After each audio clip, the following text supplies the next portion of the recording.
الحمد لله الذي أنزل على عبده الكتاب ولم يجعل له عوجا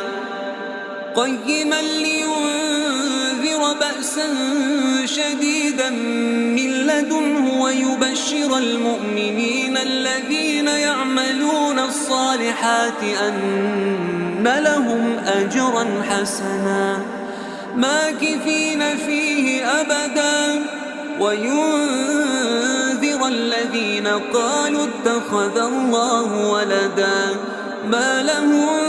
به من علم ولا لآبائهم كبرت كلمة تخرج من أفواههم إن يقولون إلا كذبا فلعلك